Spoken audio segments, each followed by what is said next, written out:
Assalamualaikum, selamat datang di channel Obi. Apabila kita mempunyai matriks yang berukuran 2x2, misalnya matriks M dengan entry-entry A, B, C, D dengan AD dikurangi BC tidak sama dengan 0, maka matriks tersebut mempunyai inverse, yaitu seper AD min BC kalikan dengan matriks D negatif B negatif C A. Diduga ada kaitan antara matriks bujur sangkar 2x2 yang bentuknya ABCD dengan AD min BC, sehingga matriks itu mempunyai inverse atau tidak mempunyai inverse. Kalau pengaitan itu akan kita perluas untuk sebaran matriks bujur sangkar yang berukuran M kali N, maka kita mesti mempertanyakan seperti apa pengaitan itu didefinisikan sehingga matriks bujur sangkar yang berukuran N kali N mempunyai inverse. Kita mendefinisikan pengaitan itu, maka sebelumnya kita akan bahas dulu pengertian tentang permutasi. Misal kita mempunyai himpunan bilangan berhingga buah, taruhlah ada N buah bilangan. Jadi misalnya S adalah himpunan yang terdiri dari N buah bilangan A1, A2, A3 sampai AN. Kalau kita hanya memperhatikan posisinya, mungkin menjadi lebih sederhana kalau kita menuliskannya adalah S sama dengan himpunan 1, 2, 3 dan seterusnya sampai N. Selanjutnya dengan memperhatikan posisi itu akan diperkenalkan istilah permutasi. Permutasi pada S adalah susunan bilangan-bilangan pada S dengan aturan tanpa adanya penghilangan atau pengulangan. Contoh, misalnya kita mempunyai S yang anggotanya adalah 1, 2, 3, maka permutasi pada S adalah, kita susun ya, 1, 2, 3, kita susun 1, 3, 2 kemungkinannya, kemudian 2, 1, 3, 2, 3, 1, 3, 1, 2 dan 3, 2, 1. Metode untuk mencari semua permutasi pada S yang kita daftar seperti ini, kita bisa susun dengan langkah yang ada di sebelah kanan ini ya. Jadi yang pertama kita letakkan bilangan 1, kemudian berikutnya bisa 2 atau 3, kemudian berikutnya hanya bisa 3, kemudian yang ini berikutnya hanya bisa bilangan 2.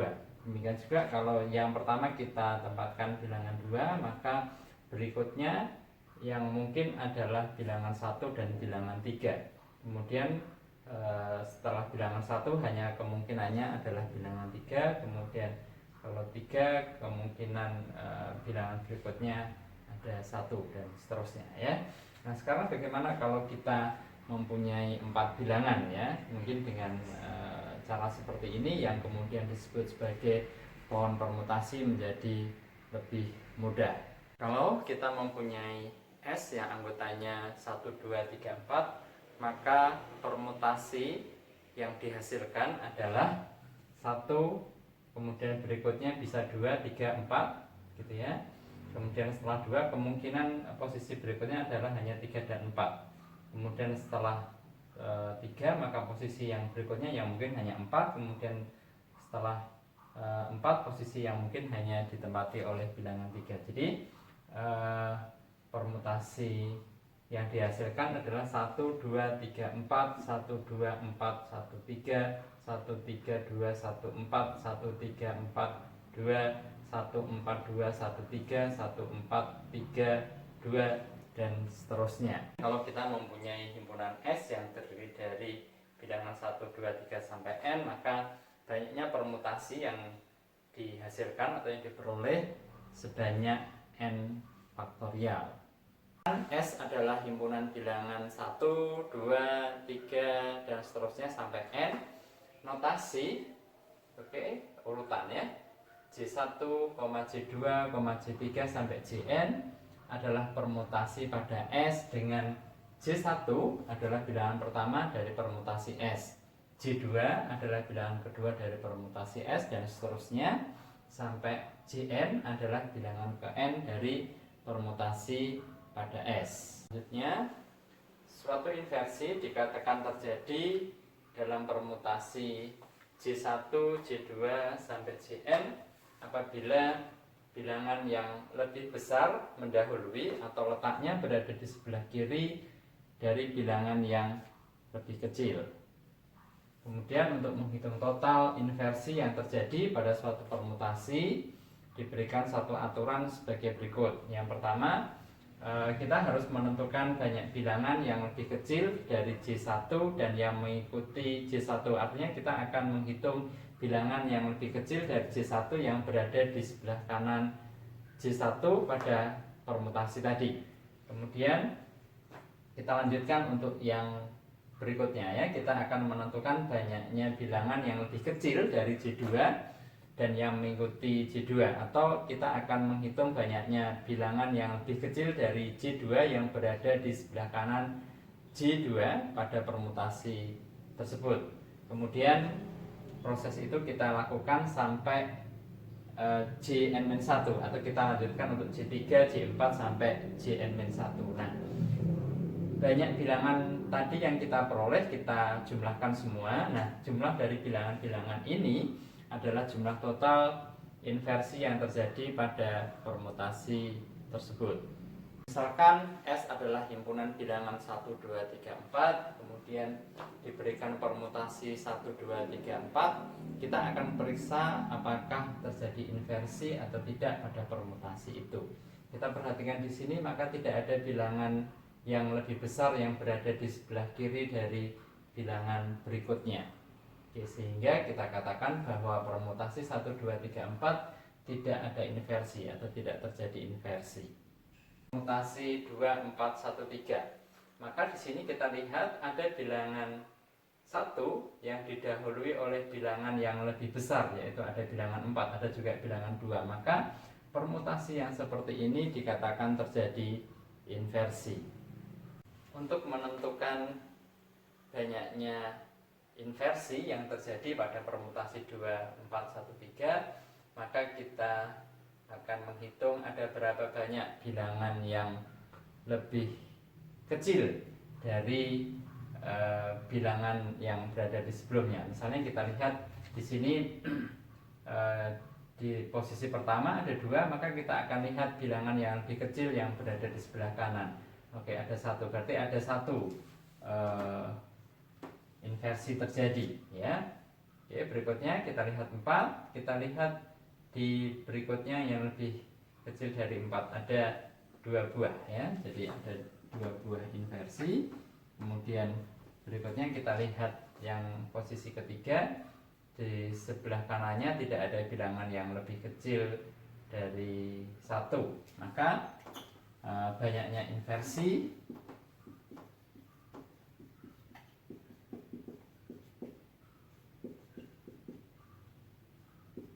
adalah 3. Perhatikan total banyak inversi dari suatu permutasi. Maka suatu permutasi dikatakan permutasi genap apabila total banyak inversinya berupa bilangan genap, dan dikatakan permutasi ganjil apabila total banyak inversinya adalah bilangan ganjil. Istilah hasil kali elementer dari suatu matriks bujur sarkar A yang berukuran A kali A adalah hasil kali n entry dari A yang tidak satupun berasal dari baris atau dari kolom yang sama. Sebagai contoh, misalnya kita diberikan matriks A yang berukuran 3 kali 3 dengan entry-entrynya adalah A11, A12, A13, A21, A22, A23, A31, A32, dan yang terakhir adalah A33. Maka hasil kali elementer dari matriks A ini adalah hasil kali 3 entry dari A yang tidak satupun berasal dari baris atau kolom yang sama. Jadi kita akan mengalihkan 3 buah bilangan dari entry-entry yang berada pada matriks A yang tidak satupun berasal dari baris ataupun kolom yang sama dari matriks A. Jadi kita akan ambil satu entry dari baris pertama, satu entry dari baris kedua, dan satu entry dari baris ketiga. Jadi kita akan tulis di sini. Jadi kita akan ambil A1, A2, A3. Jadi kita ambil entry pada baris pertama, entry pada baris kedua, dan entry pada baris ketiga. Nah, sekarang kita harus tentukan pada kolom mana entry-entry itu kita ambil. Yang tidak boleh berasal dari kolom yang sama. Maka yang pertama yang bisa kita ambil adalah kita akan ambil entry pada baris pertama kolom pertama, baris kedua kolom kedua, dan baris ketiga kolom ketiga. Ya. Berikutnya kita juga bisa mengambil baris pertama kolom pertama, karena ini tadi sudah terambil, ya. Ini tidak boleh dilakukan, maka pilihan berikutnya haruslah yang A23. Oke, sekarang pilihan terakhirnya harus A32. Oke. Perhatikan bagian kolomnya menjadi 1, 2, 3, 1, 3, 2. Nah, ini seperti permutasi pada 3 buah bilangan, ya, bilangan 1, 2, 3. Nah, sehingga dengan mudah kita bisa mengisikan hasil kali elementer yang lain dari A. Dengan bantuan konpermutasi mungkin pengisiannya menjadi lebih gampang. Menjadi berikutnya adalah 2, maka pasangannya 2, 1, 3, 2, 3, 1. Kemudian untuk yang 3 pasangannya 3, 1, 2, 3, 2, 1. Maka ini adalah semua hasil kali elementer dari matriks A. Secara umum, hasil kali elementer pada matriks A yang berukuran n kali n adalah hasil kali n bilangan yang bentuknya seperti ini: A1J1 kali A2J2 kali A2J3 sampai kali ANJN, dengan J1, J2, J3 sampai Jn ini adalah permutasi dari 1, 2, 3 dan seterusnya sampai n. Kali elementer bertanda dari matriks A yang berukuran n kali n adalah hasil kali elementer A1J1 kali A2J2 kali A3J3 sampai kali ANJN. Dia dikalikan dengan positif 1 untuk J1, J2 sampai Jn itu adalah permutasi genap, dan akan dikalikan dengan negatif 1 kalau J1, J2 sampai Jn itu permutasi ganjil. Contoh misalnya kita diberi matriks A yang berukuran 3 kali 3, entry-nya adalah A11, A12, A13, A21, A22, A23, A31, A32 dan A33, ya. Maka hasil kali elementer dari A adalah A11, A22, A33, A11, A23, A32.